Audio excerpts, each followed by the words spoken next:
We begin today following President Trump's cabinet meeting in which key advisors laying out the very latest on the progress of the Trump agenda before, of course, the president then took some questions from reporters.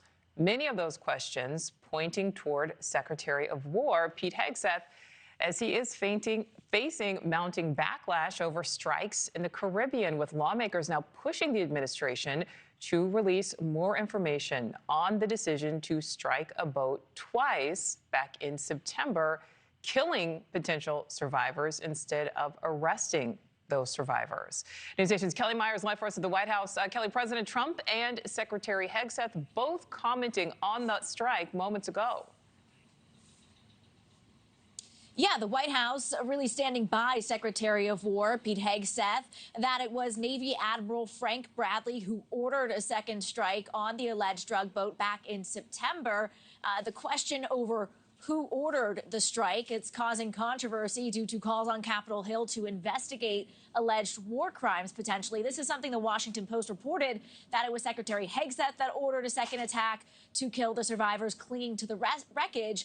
The Defense Department's Law of War manual says shooting shipwreck survivors is an example of an illegal order.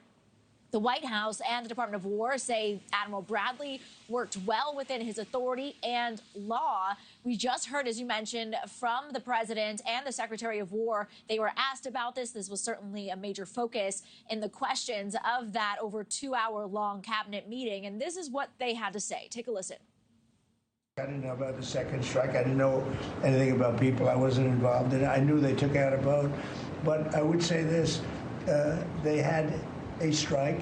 I hear the gentleman that was in charge of that is extraordinary. He's an extraordinary person. I'll let Pete speak about him. But Pete was satisfied. Pete didn't know about second attack having to do with two people. I guess Pete would have to speak to it. I can say this. I want those boats taken out. And if we have to, we'll attack on land also, just like we attack on sea. I did not personally see survivors, but I stand, because the thing was on fire. It was exploded in fire or smoke. You can't see anything. You got digital. This is called the fog of war. This is what you in the press don't understand. You sit in your air-conditioned offices or up on Capitol Hill and you nitpick and you plant fake stories in the Washington Post about kill everybody, phrases on anonymous sources not based in anything, not based in any truth at all. And then you want to throw out really irresponsible terms about American heroes, about the judgment that they made. I wrote a whole book on this topic because of what politicians and the press does to warfighters. President Trump has empowered commanders to do what is necessary, which is dark and difficult things in the dead of night on behalf of the American people. We support them, and we will stop the poisoning of the American people. And Hegseth said it was the right call. We have his back, talking about the commander who ordered that second strike on the alleged drug boat. And the president saying that we are going to start doing strikes on land too soon. In the meantime, you see the buildup ongoing in the Caribbean. U.S. Ospreys delivering supplies in Puerto Rico, and the USS Ford arriving in St. Thomas on Monday. You see the world's largest aircraft carrier there off the coast of St. Thomas in the U.S. Virgin Islands. So we are watching that ongoing buildup. The strikes, as the president said there, will continue, though they did say that there are less and less boats on the sea. But he did say those land strikes could be coming, quote, soon, Nichole. Absolutely. And Kelly, we are also getting some new images from President Trump's special envoy, Steve Witkoff. He is meeting with Putin. What more can you tell us?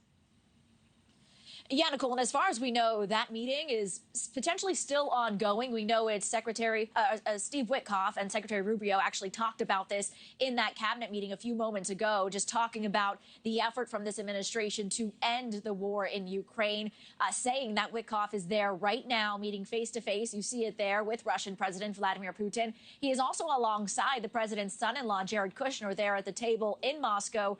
That meeting, we are still waiting for exact details of what went on, what was discussed, but we know they are trying to work through the last remaining items to get to a negotiation, to get to a deal on this ending the war in Ukraine. And we know the president has said he would be willing to meet with Putin as well as Zelensky in the final stages of these negotiations or when there is a final deal. Nichole.